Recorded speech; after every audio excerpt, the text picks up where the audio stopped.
நீங்கள் திருமுழுக்கு பெற்ற போது அவரோடு அடக்கம் செய்யப்பட்டிருக்கிறீர்கள். சாவிலிருந்து அவரை உயிர்த்தெழ செய்த கடவுளின் ஆற்றல் மீது கொண்டுள்ள நம்பிக்கையால் அவரோடு நீங்களும் உயிர் பெற்று எழுந்துள்ளீர்கள். அல்லேலூயா. தந்தை, மகன், தூய ஆவியாரின் பெயராலே ஆமென். நம் ஆண்டவராகிய இயேசு கிறிஸ்துவின் அருளும் கடவுளின் அன்பும் தூய ஆவியாரின் நட்புறவும் உங்கள் அனைவரோடும் இருப்பதாக. உம் ஆன்மாவோடும் இருப்பதாக. இறை இயேசுவில் மிகவும் பிரியமான அன்பு பெற்றோர்களே, அன்பு குழந்தைகளே, குடும்பத்திலிருந்தே நாம் திருப்பலியில் பங்கு பெற்றுக் கொண்டிருக்கின்றோம். இந்த ஒரு காலை பொழுதை ஆண்டவர் தந்ததற்காக நன்றி கூறுவோம். ஆண்டவருடைய மகிமையை நாம் போற்றி புகழ வேண்டும்.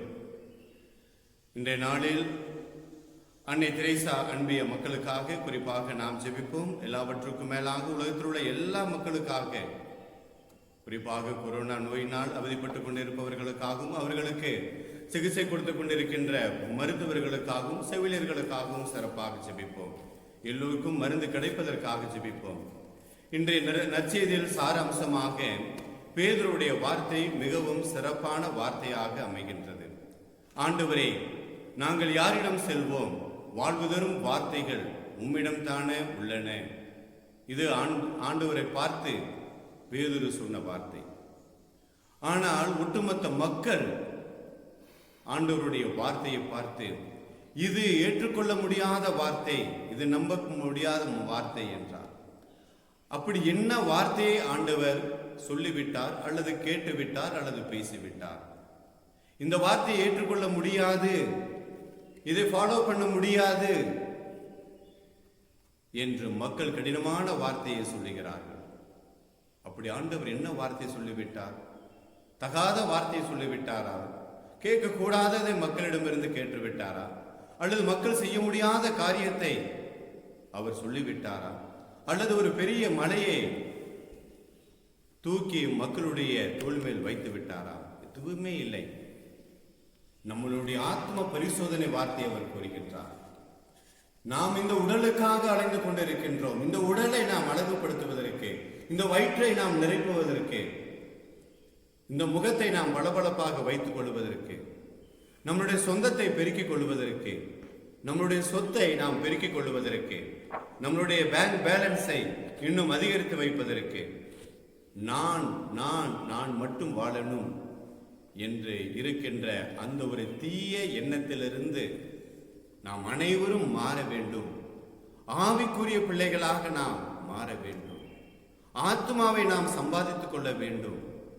இதுதான் ஆண்டவருடைய ஒரு பெரிய வார்த்தையாக இருந்தது. இயேசுவில் பிரியமானவர்களே, நம்மளுடைய உடலை நாம் வளர்த்துக் கொள்வதற்கு நாம் ஆசைப்படுகிறோம். இது அழிந்து போகக்கூடியது. அழியாததாக இருக்கின்ற ஆத்மாவை நாம் பராமரிக்க கடவுள் கற்றுக் கொடுக்கின்றார். நீ ஆவியின் வல்லமையினால் இயக்கப்பட வேண்டும், உடலுடைய இச்சைகளினால் இயக்கப்பட வேண்டாம், ஆவியினால் இயக்கப்பட வேண்டும் என்று. எனவே ஆவியினால் இயக்கப்படுகிறவர்கள் எப்பொழுதும் பரிசுத்தமான பிள்ளைகளாக இருப்பார்கள். அடுத்தவர்கள் மீது அக்கறை உள்ளவர்களாக இருப்பார்கள். மார்ட்டின் லூதர் கிங் அவர் சொல்லுவார், நாம் பறவைகளாக வாழ ஆசைப்பட்டோம், பறவையை போல பறக்க ஆசைப்பட்டோம், விமானத்தை கண்டுபிடித்தோம். மீன்களைப் போல கடலில் நாம் நீந்த ஆசைப்பட்டோம், கப்பலை நாம் கண்டுபிடித்தோம். ஆனால் மனிதர்களைப் போல, சகா மனிதர்களைப் போல, ஒரு தூய மனிதனைப் போல வாழ நாம் ஆசைப்படவில்லை.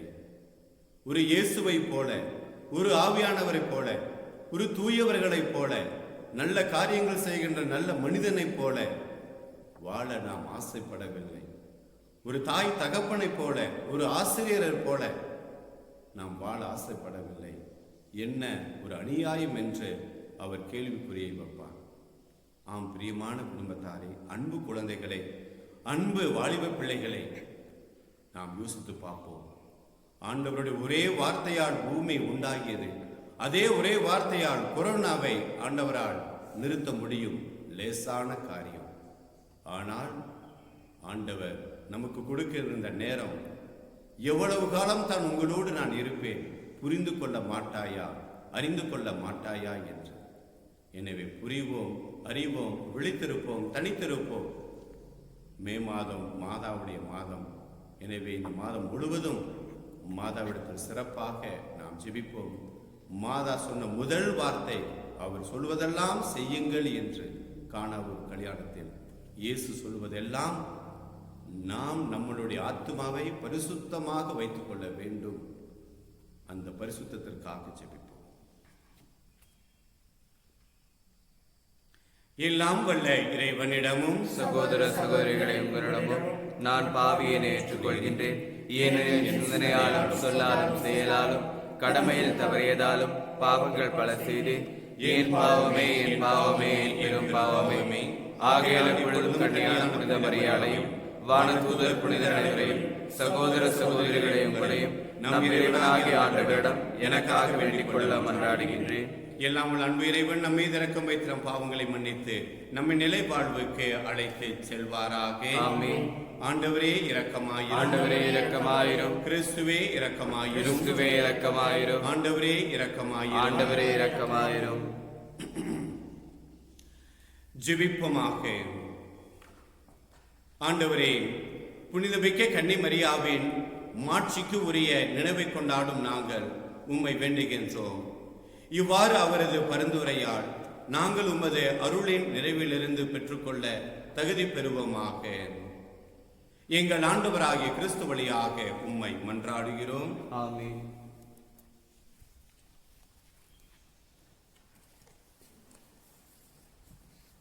முதல் வாசகம் திருத்தூதர் பணிகள் நூலிலிருந்து வாசகம். யூதேயா, கலிலேயா, சமாரியா ஆகிய பகுதிகளில் எல்லாம் திருச்சபை வளர்ச்சியுற்று ஆண்டவருக்கு அஞ்சி நடந்து அமைதியில் திளைத்து தூய ஆவியாரின் துணையால் பெருகி வந்தது. பேதுரு எல்லா இடங்களுக்கும் சென்று வந்தார். ஒரு நாள் லித்தாவில் வாழ்ந்த இறைமக்களிடம் வந்து சேர்ந்தார். அங்கே அவர் 8 ஆண்டுகள் முடக்குவாதத்தால் படுக்கையில் கிடந்த ஐனேயா என்னும் பெயருடைய ஒருவரை கண்டார். அவரிடம், ஐனேயா, இயேசு கிறிஸ்து உம் பிணியை போக்குகிறார், எழுந்து உம் படுக்கையை நீரே சரிப்படுத்தும் என்று பேதுரு கூறினார். உடனே அவர் எழுந்தார். லித்தாவிலும் சாரோனிலும் வாழ்ந்து வந்தவர்கள் அனைவரும் அதை கண்டு ஆண்டவரிடம் திரும்பினார்கள். யோப்பா நகரில் தபித்தா என்னும் பெயருடைய பெண் சீடர் ஒருவர் இருந்தார். அவர் தொர்க்கா என்றும் அழைக்கப்பட்டார். நன்மை செய்வதிலும் இரக்கச் செயல்கள் புரிவதிலும் அவர் முற்றிலும் ஈடுபட்டிருந்தார். உடல் நலம் குன்றி ஒரு நாள் அவர் இறந்து விட்டார். அங்கிருந்தோர் அவரது உடலை குளிப்பாட்டி மேல் மாடியில் கிடத்தியிருந்தனர். யோப்பாவிற்கு அருகிலுள்ள லித்தாவுக்கு பேதுரு வந்திருப்பதை சீடர்கள் கேள்விப்பட்டு இருவரை அவரிடம் அனுப்பி, எங்களிடம் உடனே வாருங்கள் என்று கெஞ்சி கேட்டார்கள். பேதுரு புறப்பட்டு அவர்களோடு வந்தார். வந்ததும் அவர்கள் அவரை மேல் மாடிக்கு அழைத்துச் சென்றார்கள்.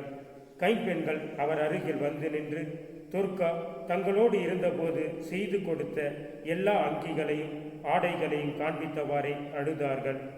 பேதுரு அனைவரையும் வெளியே அனுப்பிவிட்டு முழந்தாள் படியிட்டு இறைவனிடம் வேண்டினார். அவரது உடலின் பக்கமாக திரும்பி, தபித்தா, எழுந்திடு என்றார். உடனே அவர் கண்களை திறந்து பேதுருவை கண்டு எழுந்து உட்கார்ந்தார். பேதுரு அவருடைய கையை பிடித்து எழுந்து நிற்கச் செய்தார்.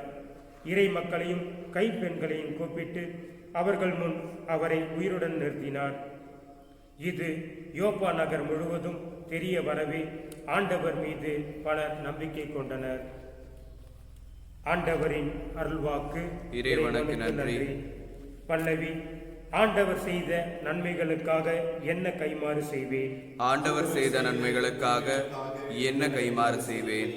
ஆண்டவர் எனக்கு செய்த எல்லா நன்மைகளுக்காகவும் நான் அவருக்கு என்ன கைமாறு செய்வேன். மீட்பின் கிண்ணத்தை கையில் எடுத்து ஆண்டவரது பெயரை தொழுவேன். பல்லவி.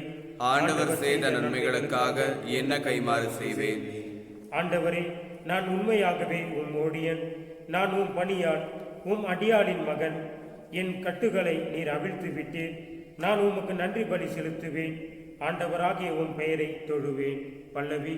ஆண்டவர் செய்த நன்மைகளுக்காக என்ன கைமாறு செய்வேன். ஹல்லேலூயா, ஹல்லேலூயா, அல்லேலூயா, அல்லேலூயா.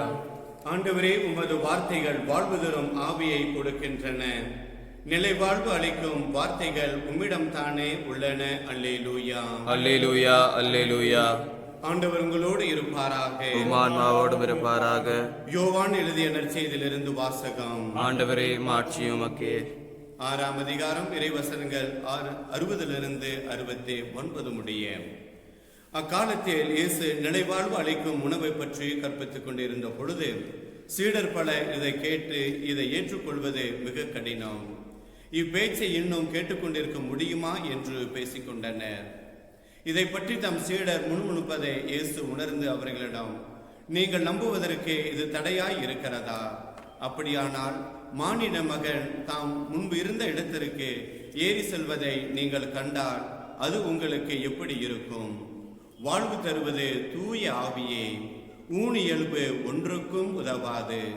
நான் கூறிய வார்த்தைகள் வாழ்வு தரும் ஆவியை கொடுக்கின்றன. அப்படி இருந்தும் உங்களுள் சிலர் என்னை நம்பவில்லை என்றார்.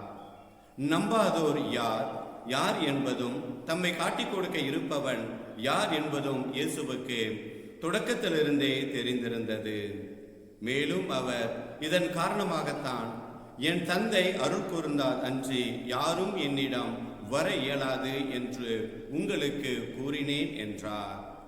அன்றோ இயேசுவின் சீடருள் பலர் அவரை விட்டு விலகினர். அன்று முதல் அவர்கள் அவரோடு சேர்ந்து செல்லவில்லை. இயேசு 12 சீடரிடம், நீங்களும் போய்விட நினைக்கிறீர்களா என்று கேட்டார். சீமோன் பேதுரு மறுமொழியாக, ஆண்டவரே, நாங்கள் யாரிடம் போவோம்? நிலைவாழ்வு அளிக்கும் வார்த்தைகள் உம்மிடம் தானே உள்ளன. நீரே கடவுளுக்கு அர்ப்பணமானவர் என்பதை நாங்கள் அறிந்து கொண்டோம், அதை நம்புகிறோம் என்றார். ஆண்டவரின் அருள்வாக்கு. கிறிஸ்துவே உமக்கு புகழ். இதயம் என்னும் வீணையில் அன்பை மீட்டும் வேளையில், இதயம் என்னும் வீணையில் அன்பை மீட்டும் வேளையில் வசந்த ராகம் கேட்கவே ஏழை என்னில் வாருமே. வசந்த ராகம் கேட்கவே ஏழை என்னில் வாருமே. தந்தேன் என்னை தந்தேன் என்றும் என் வாழ்வு உன்னோடுதான். சகோதரன் சகோதரிகளே, என்னுடையதும் உங்களுடையதுமான இவ்வழி எல்லாம் உள்ள தந்தையாக இறைவனுக்கு ஏற்றதாகும்படி மன்றாடுவோம். ஆண்டவர் தமது பேரின் புகழ்ச்சிக்காகவும் மாட்சிக்காகவும் நமது நன்மைக்காகவும் புனித திரு அவை நிறுத்தினதற்காகவும் உமது கையிலிருந்து பலியை ஏற்றுக்கொள்வாராக. ஆண்டவரே, உம் திருமகனுடைய தாயின் நினைவு கொண்டாட்டத்தில் மகிழும் நாங்கள் உமக்கு புகழ்ச்சி பலியை ஒப்புக் கொடுக்கின்றோம். இப்புனித உறவு பரிமாற்றத்தால் எங்கள் நிலையான மீட்பு பயணத்தில் நாங்கள் முன்னேற அருள் புரிவீராக. எங்கள் ஆண்டவராகிய கிறிஸ்து வழியாக உம்மை மன்றாடுகின்றோம். ஆமென். ஆண்டவர் உங்களோடு இருப்பாராக. உம் ஆன்மாவோடும் இருப்பாராக. இதயங்களை மேலே எழுப்புங்கள். ஆண்டவரிடம் எழுப்பியுள்ளோம். நம் இறைவனாகிய ஆண்டவருக்கு நன்றி கூறுவோம். அது தகுதி நீதியுமானது. ஆண்டவரே, இக்காலத்திலும் உம்மை புகழ்ந்துரைப்பதும் எல்லாவற்றுக்கும் மேலாக எங்கள் பாஸ்காவாகிய கிறிஸ்து பலியான சிறப்பான காலத்தில் உம்மை இன்னும் மிகுதியாக வாழ்த்தி போற்றுவதும் மெய்யாகவே தகுதியும் நீதியுமாகும், எங்கள் கடமையும் மீட்புக்குரிய செயலுமாகும். கிறிஸ்து எங்களுக்காக இன்னும் தொடர்ந்து தம்மை கையளித்து உமது திருமுன் இடையராது பரிந்து பேசி எங்களை பாதுகாத்து வருகின்றார். பலியான அவர் இனிமேல் சாக மாட்டார். கொலை செய்யப்பட்ட அவர் என்றும் வாழுகின்றார். ஆகவே பாஸ்கா மகிழ்ச்சி பொங்க அனைத்துலகின் மாந்தர் அனைவரும் மக்களிக்கின்றனர். அவ்வாறே ஆற்றல் மிக்கோரும் அதிகாரம் கொண்ட தூதர்களும் உமது மாட்சிமை புகழ்ந்து ஒரே குரலாய் சொல்லுவதாவது: தூயவர் தூயவர் தூயவர், வான்படைகளின் கடவுளாம் ஆண்டவர். விண்ணகமும் மண்ணகமும் உமது மாட்சியால் நிறைந்துள்ளன. உன்னதங்களிலே ஓசானா. ஆண்டவர் பெயரால் வருகிறவர் ஆசி பெற்றவர். உன்னதங்களிலே ஓசானா. ஆண்டவரே, நீர் மெய்யாகவே தூயவர், தூய்மை அனைத்திற்கும் ஊற்று. ஆகவே உம்முடைய தூய ஆவியை பொழிந்து இக்காணிக்கைகளை தூய்மைப்படுத்த உம்மை இறைஞ்சி மன்றாடுகிறோம். இவ்வாறு எங்கள் ஆண்டவர் இயேசு கிறிஸ்துவின் தூய திரு உடலாகவும் இரத்தமாக இவை எங்களுக்கு மார்பனவாக. அவர் பாடுபட உளம் கனிந்து தம்மை கையளித்த பொழுது அப்பத்தை தம்முடைய திரு கரத்தில் எடுத்து அன்போடு வானகத் தந்தைக்கு நன்றி செலுத்தி வாழ்த்துரைத்து தம்முடைய சீடர்களுக்கு பிட்டு கூறியதாவது: அனைவரும் இதிலிருந்து பெற்று உண்ணுங்கள், ஏனெனில் இது உங்களுக்காக கையளிக்கப்படும் என் உடல்.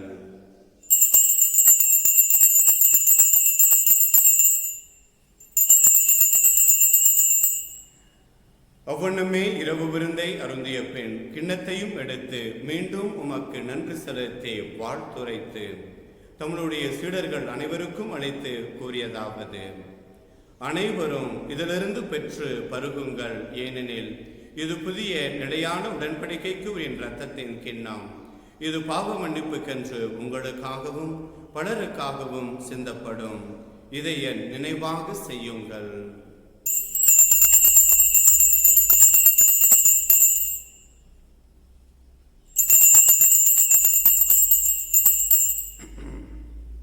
நம்பிக்கையின் மறைபொருள். ஆண்டவரே, நீர் வருமளவும் உமது இறப்பினை அறிக்கையிடுகின்றோம், உமது உயிர்ப்பினையும் எடுத்துரைக்கின்றோம்.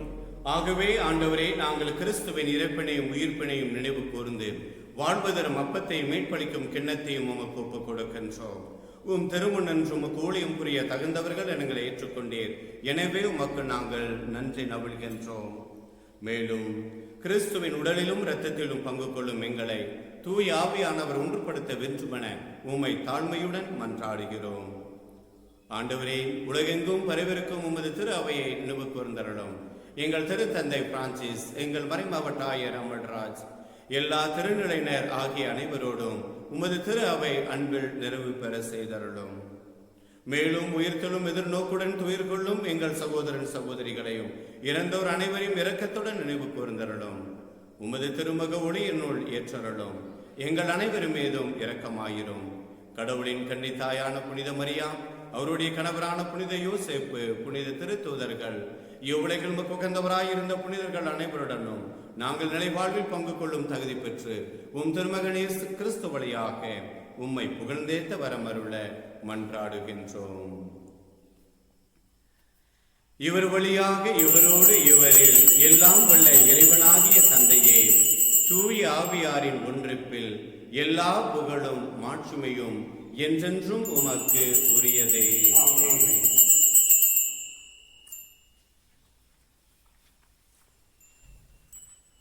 நம் ஆண்டவர் இயேசு கிறிஸ்து நமக்கு ஜெபிக்க கற்றுக் கொடுக்கிறார்.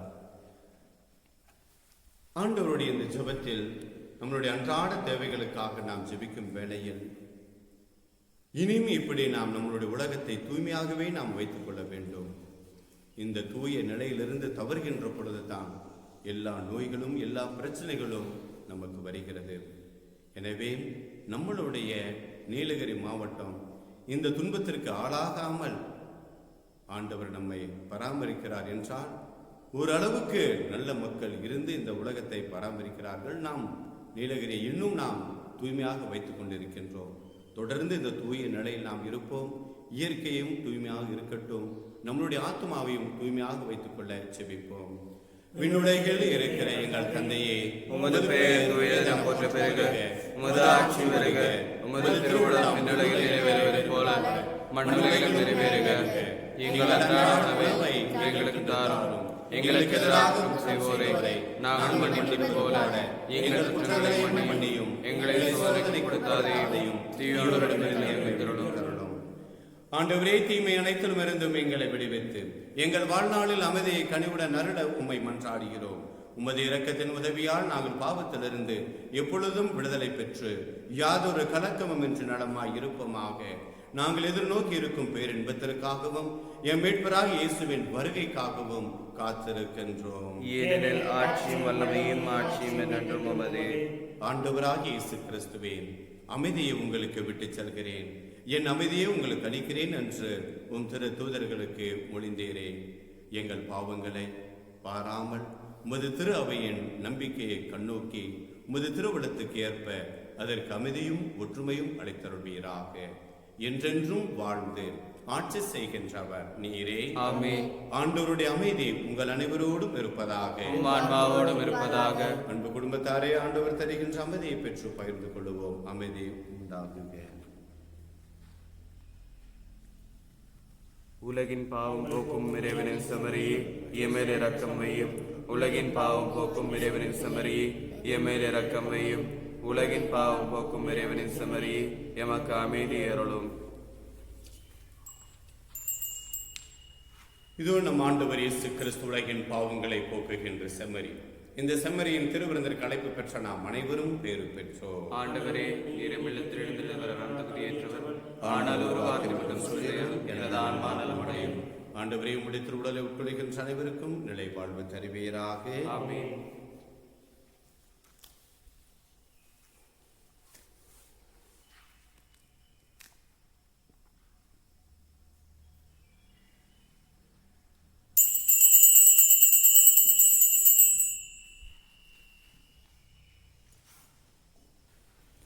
இளைஞர் ஆண்டுக்கான ஜெபம். எங்கள் தாயும் தந்தையுமான இறைவா, இளமை துடிப்புடன் எம் திரு அவையும் சமூகமும் இயங்க இளைஞர்களை கொடையாக வழங்கியமைக்கு நன்றி கூறுகின்றோம். அவர்களில் இளைஞர் இயேசு உயிராற்றலுடன் இன்றும் வாழ்கின்றார் என்பதனை கண்டுகொள்வதற்கு தூய ஆவியாரை எம்மில் பொழிவதற்காக நன்றி கூறுகின்றோம். எம் இளைஞர்கள் இயேசுவோடு நட்புறவிலும் உடன் வாழும் மனிதரோடு தோழமையிலும் வளரச் செய்திருளும். உடன் பயணிக்கும் மூத்தவருடைய வழிநடத்துதலில் மண்சாரா பண்பாட்டு வேர்களை பேணி காத்து தற்சார்பு பொருளாதாரத்தை உருவாக்க உறுதி தந்திருளும். போதைப் பொருட்களுக்கும் தவறான செயல்களுக்கும் இடம் கொடாமல் ஆற்றல் மிகு ஆளுமையை உருவாக்க செய்திருளும். எண்மின் ஊடகங்களை பொறுப்புணர்வுடன் கையாண்டு உம் நற்செய்தி பணிக்கு பயன்படுத்த அருள் தாரும்.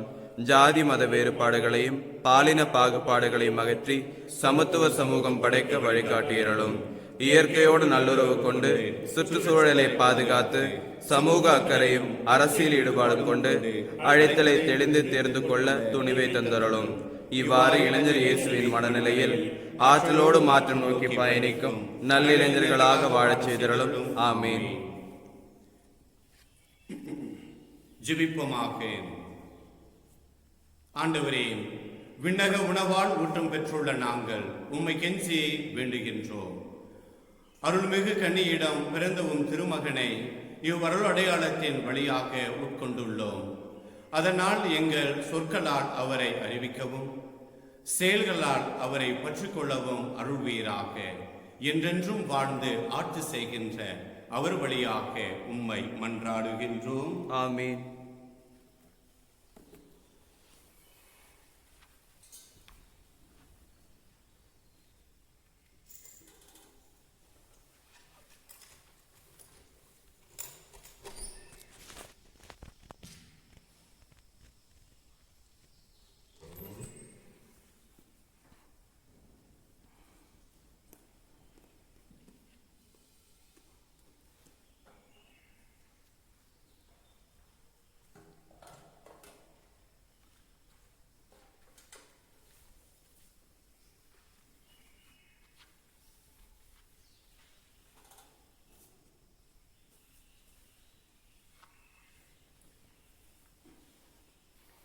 நித்திய சுதிக்குரிய பரிசுத்த பரமதிவ்ய நற்கருணைக்கு, நித்திய சுதிக்குரிய பரிசுத்த பரமதிவ்ய நற்கருணைக்கு, நித்திய சுதிக்குரிய பரிசுத்த பரமதிவ்ய நற்கருணைக்கு,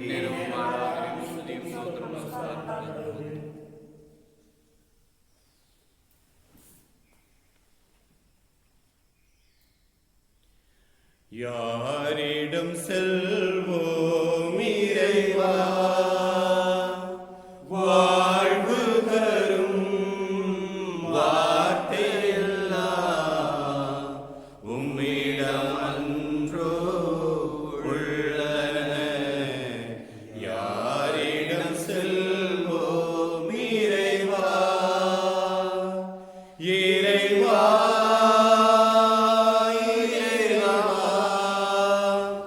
இறைவா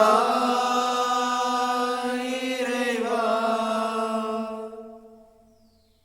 எங்களை படைத்து பராமரித்து காத்து வரும் எங்கள் பரலோக நல்ல பிதாவே, இந்த அருமையான காலை பொழுதை தந்ததற்காக நன்றியோடு உம்மை போற்றுகிறோம், புகழுகிறோம், ஸ்துதிக்கிறோம், ஆராதிக்கிறோம், வணங்குகிறோம், வாழ்த்துகிறோம். தெய்வமே, நேற்றும் இன்றும் என்றும் மாறாத தெய்வமாக நீர் இருக்கிறீர் சுவாமி. இந்த உலகத்தை படைக்கின்ற பொழுது அனைத்தையும் படைத்த பிறகு நல்லது என நீர் கண்டீர் சுவாமி. இவை அனைத்தும் தூய்மையாக இருக்கிறது, நல்லா இருக்கிறது, பரிசுத்தமாக இருக்கிறது, சந்தோஷமாக இருக்கிறது என்று இயற்கையின் மீது நீர் மகிழ்ச்சி கொண்டீர் சுவாமி. அதே சமயத்தில் மனிதனை படைக்கின்ற பொழுது நம்மளுடைய சாயலாக படைப்போம், தெய்வீக சாயலாக படைப்போம் என்று அவனுக்கு அளவு கடந்த ஆசீர்வாதத்தால் நிரப்பி ஆத்துமாவை கொடுத்து சரீரத்தை கொடுத்து படைத்தீர் சுவாமி. மனிதனின் மண்ணிலிருந்து உருவாக்கினாலும் இந்த தெய்வ சிந்தனையும் தெய்வீக பொலிவையும் தெய்வீக சாயலையும் ஏற்படுத்தியர் சுவாமி. அன்பாண்டவரே, அன்பு தெய்வமே, இப்பேற்பட்ட ஒரு உன்னதமான படைப்பு மனித படைப்பு உம்முடைய எண்ணத்தின் பிரகாரம் நீர் படைத்தீர், உம்முடைய சாயலாக படைத்தீர், உம்முடைய தெய்வீக சாயலாக தெய்வ ஞானத்தை, பரிசுத்த ஆவியின் வல்லமையை, அபிஷேகத்தை கொடுத்தீர் சுவாமி. அதிலும் திருமுழுக்கின் மூலமாக ஒரு தூய உடலையும் புது பிறப்பையும் மறுபிறப்பையும் நீ தந்தீர் சுவாமி. அன்பாண்டவரே, இப்பேற்பட்டவர் அனைத்து ஆசீர்வாதங்களை பெற்ற நாங்கள் இதோ இன்றைய நற்செய்தியில் கேட்டது போல இந்த வார்த்தை மிகவும் மிதமிஞ்சி போயிற்று, இதை ஏற்றுக்கொள்ள மிகவும் கடினமானது என்று சீடர்கள் உம்மை விட்டு பிரிந்து போனார்கள். பிரிந்து போன அந்த சகோதரன் சகோதரிகள் மீண்டும் அவர்கள் திரும்பி வரவில்லை சுவாமி. அன்றைக்கு கிளம்பிய இந்த ஒரு கூட்டம் இன்றைக்கும் உம்முடைய அண்டையிலிருந்து பிரிந்து கொண்டுதான் இருக்கிறது. திருச்சபை பிரிந்து கொண்டு இருக்கிறது. திரு அவையானது இதோ பல நேரங்களில் பல கோட்பாடுகளில் பிடிக்க முடியாமல், சட்டத்திட்டங்கள் பிடிக்க முடியாமல், அதை விரும்பாமல், அதை ஏற்றுக்கொள்ள முடியாமல், அதை தங்களுடைய வாழ்வுக்கு புனிதம் என்று அது புரிந்து கொள்ள முடியாமல் பிரிந்து போய்கொண்டுதான் இருக்கிறது. ஆசா வாசங்களுக்கு அடிமையாக இருக்கின்ற பொழுது திரு அவையிலிருந்து பிரிந்து கொண்டு போய்தான் இருக்கிறது. நல்ல காரியங்கள் செய்வதற்கு மனசு இல்லாமல் தீய காரியங்கள் செஞ்சு உம்முடைய திரு அவையிலிருந்து மனிதர்கள் பிரிந்து போய்கொண்டு தான் இருக்கிறார். குடும்பத்தில் கணவன், மனைவி, பிள்ளைகள், பெற்றோர்கள், உற்றார் உறவினர்கள், கிறிஸ்தவ மக்கள், சமுதாயத்தில் உள்ள மக்கள் இன்றைக்கு குடும்பங்களிலிருந்து பிரிந்து போய்கொண்டிருக்கிறார். ஆசா வாசங்களுக்கு இடம் கொடுப்பதனாலும், இச்சைகளுக்கு இடம் கொடுப்பதனாலும், உடலில் உள்ள ஆசைகளுக்கு இடம் கொடுப்பதனாலும் இதோ மதிப்பு மரியாதை பிறருக்கு கொடுக்காமல் பிரிந்து போய்கொண்டு தான் இருக்கிறது சுவாமி. ஆனால் உம்மை புரிந்து கொண்ட பேதுரு, உம்மை அறிந்து கொண்ட பேதுரு சொன்ன வார்த்தை, ஆண்டவரே, நாங்கள் யாரிடம் செல்வோம்? வாழ்வு தரும் வார்த்தைகள் உம்மிடம் தானே உள்ளன என்று ஒரு தைரியத்தோடு, ஒரு முரட்டு தைரியத்தோடு, எந்த விதமான எதிர்பார்ப்பும் இல்லாமல், எந்த விதமான சிந்தனையும் இல்லாமல் ஒருவேளை அந்த நேரத்தில் அவர் சொல்லியிருக்கலாம். காரணம், கெத்சமனி தோட்டத்தில் உம்முடைய துயரத்தை கண்ட பொழுது, உம்முடைய வேதனையை கண்ட பொழுது, உம்மை இதோ கைது செஞ்சு இழுத்துட்டு சென்ற வேளையில், இதோ பிலாத்தின் முன்பு, ஆளுநர்கள் முன்பு, அரசர்கள் முன்பு உம்மை நிறுத்தி வைக்கின்ற பொழுது வெளியிலே அவர் அந்த இரவு நேரத்தில் இரா உணவின் பொழுது இதோ ஆண்டவரே, உம்மோடு அமர்ந்து உணவு உண்ட அந்த பேதுரு, ராயப்பர், அந்த பீட்டர், அவரை பற்றி எனக்கு தெரியாது என்று மறுதளிக்கின்றார். உம்மிடம் வாழ்வதரும் வார்த்தைகள் உண்டு என்று சொன்ன அதே பேதுரு அவரை தெரியாது, இல்லை என்று மறுதளித்தார். பலவீனங்கள் வருகின்ற பொழுது புனிதனும் கூட இதோ பாவியாக மாறக்கூடிய சந்தர்ப்பங்கள் வருகிறது சுவாமி. அந்த சூழ்நிலையிலும் யார் ஒருவன் நிலைத்து நிற்கிறாரோ அவனே பேறு பெற்றவன் என்ற வார்த்தையை நீர் கொடுக்கின்ற சுவாமி. நாங்கள் பேறு பெற்றவர்களாக பாவத்திலும் இன்னுமாக அனைத்து தேவையில்லாத காரியங்களில் ஈடுபட்டு குடும்பங்களிலிருந்து பிரிந்து போன பிள்ளைகள், மனைவியை விட்டு கணவனை விட்டு பிரிந்து போன இதோ குடும்ப அங்கத்தினர்கள், கணவன் மனைவிமார்கள், தொழில் செய்ய முடியாமல், நீதியை கடைபிடிக்க முடியாமல் பிரிந்து போன வாலிப பிள்ளைகள், இதோ இப்பேற்பட்ட தீய செயல்களை செஞ்சு ஆத்துமாவை இழந்து கொண்டு இருக்கின்ற, ஆத்துமா கொஞ்சம் கொஞ்சமாக செத்து போய் கொண்டு இருக்கின்ற மனிதர்களுடைய வாழ்க்கையும் உடைய பாதத்தில் ஒப்புக் கொடுக்கிறோம். திரு அவையையும் இந்தியா தேசத்தையும் மீண்டுமாக நீர் சேர்த்தருளும் சுவாமி. பேதுரு திரும்பி வந்து இதோ மன்னிப்பு கேட்டு நாம் உம்மை அன்பு செய்கிறேன் என்று உம்முடைய அன்பில் அவர் இணைந்தது போல, உம்முடைய கரத்தில் அவர் தன்னை வைத்துக் கொண்டது போல, திரு அவைக்கு தலைவராக இதோ நீர் அவரை நியமித்தீர். வாழ்நாள் முழுவதும் அவர் பிரமாணிக்கமாக இருந்தார். இந்த இரண்டாவது அழைப்பில் அவர் தொடர்ந்து இருந்தது போல, பிரிந்து போனவர்கள் ஒன்று சேர்ந்து உம்முடைய அன்பில் நிலைத்தினருக்கு ஆவியின் வல்லமை தந்தருளும். அம்மா மரியே ஆரோக்கிய தாயே, குடும்பங்கள் ஒன்று சேர்ந்திருக்க, திருச்சபையில் ஒன்று சேர்ந்திருக்க, திரு அவையில் ஒன்று சேர்ந்திருக்க நீ துணை புரிவீராக. ஆண்டவராய் இயேசு கிறிஸ்துவினுடைய திருக்கரத்தில், அன்னை மரியாளுடைய திருக்கரத்தில் தம்மையே நாம் ஒப்புக் கொடுப்போம். எல்லாமல் அன்பு இறைவன் தந்தை, மகன், தூய ஆவியார் நம் அனைவரையும் ஆசீர்வதித்து என்றும் எப்பொழுதும் காப்பாற்றுவாராக. ஆமென். ஆண்டவருடைய வார்த்தையில் நிலைத்திருப்போம். திருப்பலி நிறைவு பெற்றது. அல்லேலூயா, அல்லேலூயா. இறைவனுக்கு நன்றி. அல்லேலூயா, அல்லேலூயா.